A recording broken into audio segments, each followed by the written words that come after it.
এই যে বন্ধুরা আপনারা দেখতে পাচ্ছেন আমার মুরগির বাচ্চা যে বুড়াটা আছে সেটা কিন্তু আরও অনেক বড় করে দিয়েছি। এর পাশাপাশি মুরগির যে লিটার এগুলো কিন্তু আমি সুন্দরভাবে চেলে নতুন যেই লিটার আছে অর্থাৎ ধানের টুস আছে সেগুলো মিশিয়ে কিন্তু আমি এখানে দিয়ে দিয়েছি।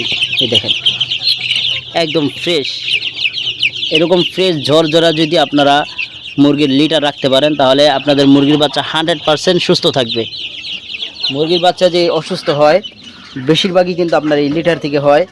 এই লিটার থেকে আপনার অ্যামোনিয়া গ্যাস হয়, অ্যামোনিয়া গ্যাস থেকে কিন্তু মুরগির ঠান্ডা লেগে যায়, ঠান্ডা থেকে মুরগির আরও বিভিন্ন ধরনের রোগ সৃষ্টি হয়ে কিন্তু অবশেষে আপনাদের মুরগির বাচ্চাগুলো মারা যায়।